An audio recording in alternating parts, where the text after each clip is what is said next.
On 3, break a leg, and we will give them a good show tonight. All right? Mm-hmm. Ready? 1, 2, 3, break a leg! All right. Check your props. Boots go back. We'll open house and okay.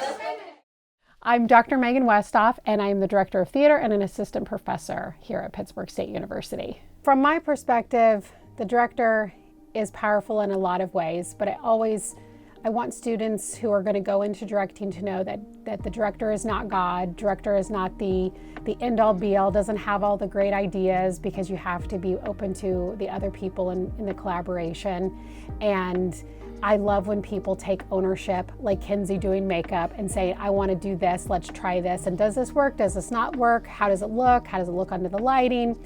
I always think it as like driving the boat, or like parenting children. You're like, this is the way we're going. I don't know how we're going to get there, but we're going to figure out a way, and we're all going to be together in doing this. I think that is the hardest thing to do, but it's also the most rewarding thing, because then you can see people bring in their interpretations, their creativity, their thought process into it, and just kind of like, we're going together, let's go together, let's get along as best as we possibly can. Let's have a good time, because at the end of the day, it's supposed to be fun. We have to have whimsy and play and creativity. So I think that's the most important role, is to guide the direction, but also be open that your voice is not the most powerful and the most knowing of all the voices.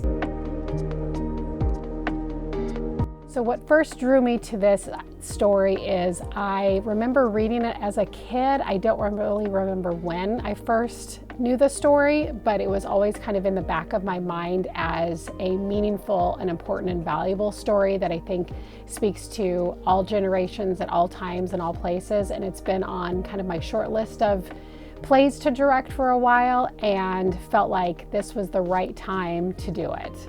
I like that The Little Prince brought out a different perspective of an adult with The Aviator, and I thought that was something that's super meaningful right now, because life is really hard, and we work and we pay our bills and we do all the adult things that nobody really prepares us for. And I love that kind of whimsy of like, we still have to be children at heart and find fun and adventure in our everyday lives, and not to lose sight of that.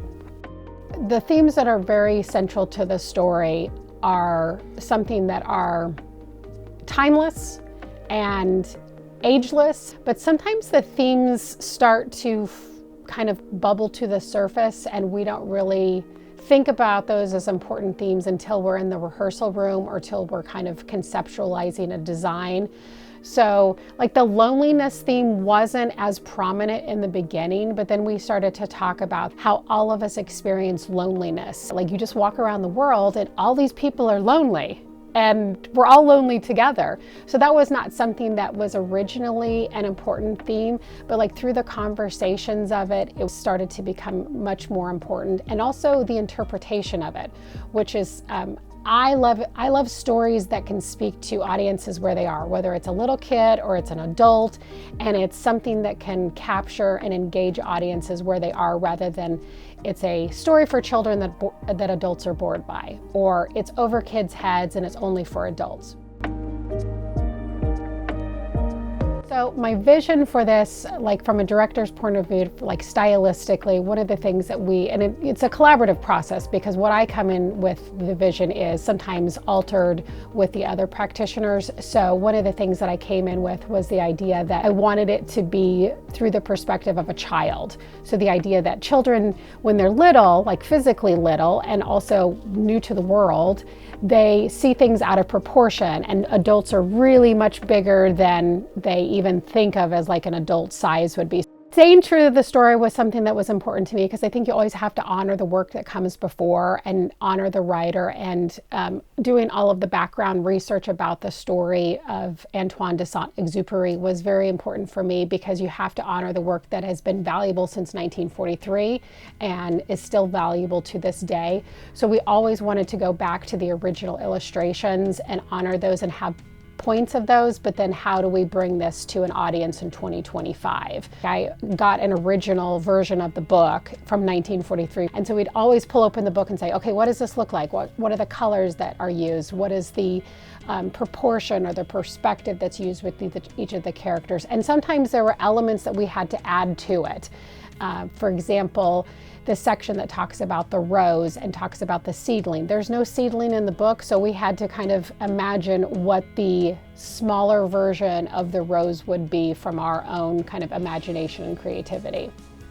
It's hard in some ways to stay true to it because you don't want to copy, but you also don't want to take it so far out of context that people don't understand. And one of the things that was interesting to me is that I'd always ask students, I'd say, do you know the story of The Little Prince? Some of them knew it, some of them had read it, some of them had seen a movie version of it, and some had not seen it at all.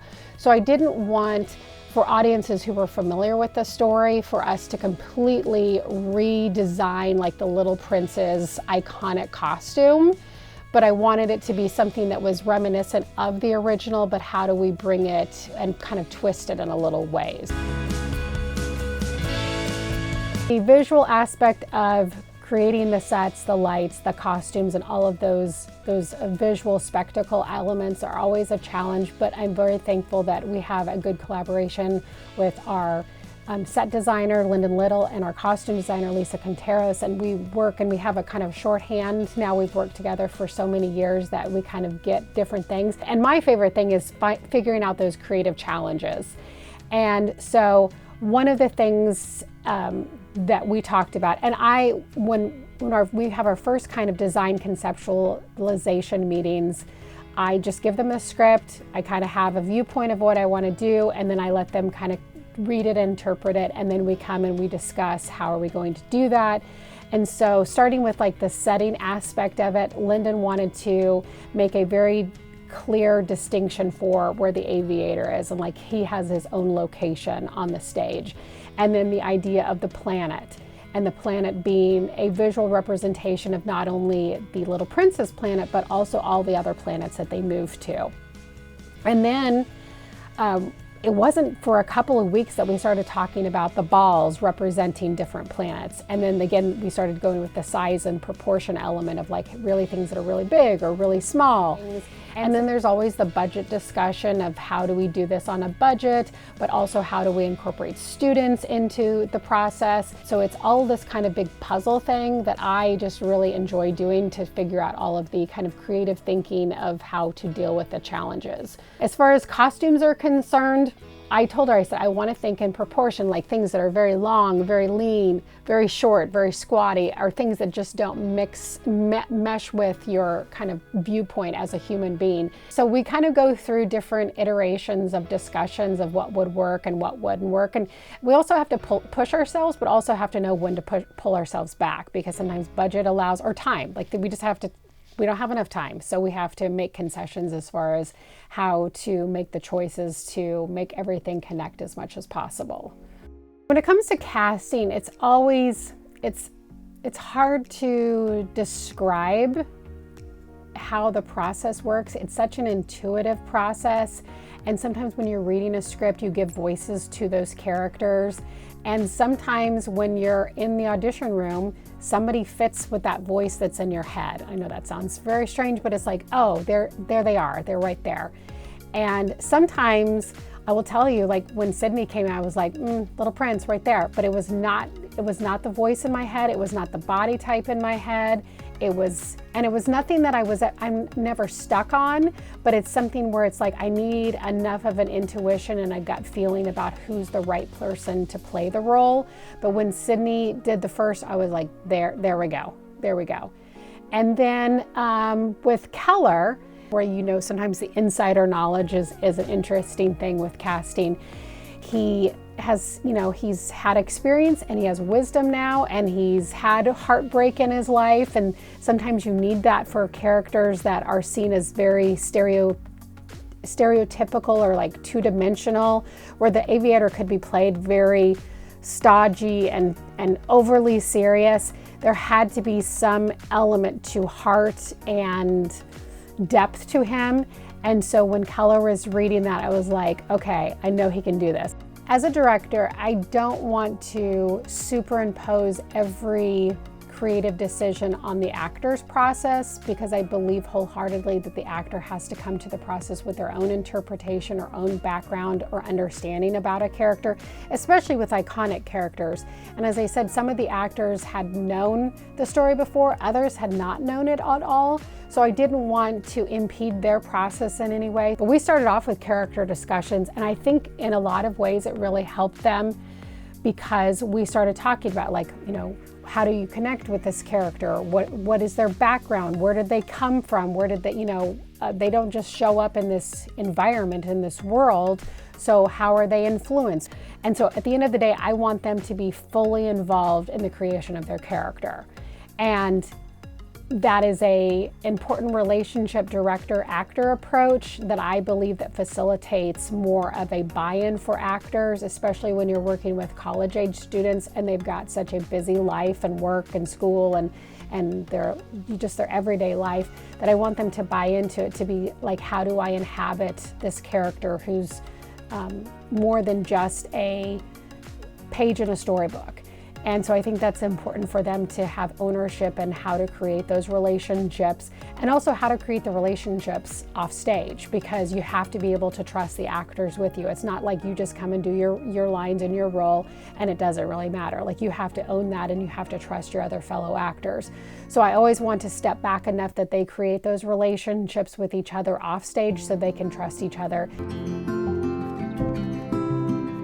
I think oftentimes in theater, the audience is forgotten about, and we do things for ourselves or because we think that it has an impact, and we forget about the connection to the audience. And in theater, you need the audience to build the story, share the story, and be able to take something with them. Because I mean, it's magical and transformative to us, but I also want the audience to leave with something, whether it's anger, whether it's sadness, whether it's something heartfelt. And I knew from the beginning I wanted to have their first audience to be children, because there's nothing better than live performance for children who have never been to the theater before, and that's their first memory of it. And I just knew that, you know, when you're in a group of college-age students and adults doing something that is very whimsical, you're like, you take it too seriously. You lose like the fun of it and the enjoyment. And I just thought, you know, if we can get a room full of kids in here, it will just kickstart them into a way of going, oh, this is more than just us. This is meaningful in a way that is just impactful in a lot of ways. I was telling the college kids, I said, you don't understand, you're gonna be somebody's memory.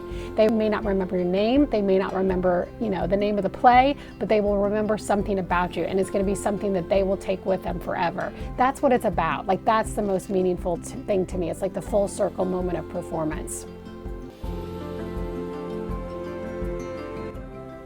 I view every time that I direct as a special moment in my life that contributes to who I am as a person, who I am as an artist, who I am as a friend, who I am as a whatever role that I am playing in my everyday life. And I knew that this would be an impactful show for a lot of reasons. And I knew it was going to be important, but I didn't realize how much. And the most important part of it was the community aspect for me, that I didn't know that I needed.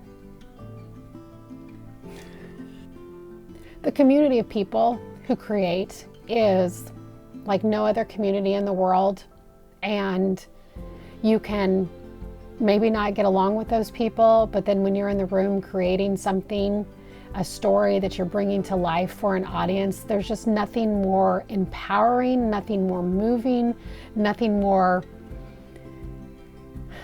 challenging, but also it just feels like you can take on the world and you can make a small difference in somebody's life. And in this show, I wasn't expecting it was going to make such a difference in my life. My advice for a future director, whether they're directing The Little Prince or any other show, is first is to have fun, is because that's what art is about, and it's about sharing it with other people. So if you have fun, other people pick up on the fun that you're having. and the whimsy involved in just like creating and just realizing that you're a part of somebody else's journey and experience in live performance.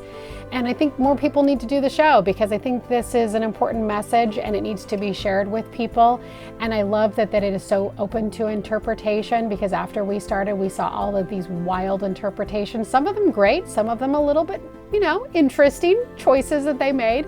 But it's fun to see how people bring their own background and their own experience to stories. And so I think the final thing is to collaborate, to have fun with other people, because everybody brings something new to the experience and to the table of the production, and to be open to everybody's voice being part of the room. All right. We already have people showing up, so I heard from the ticket office today we had good buzz and there were a lot of people coming in getting tickets, so this is your first official performance, although the kids were a nice entry into your performance.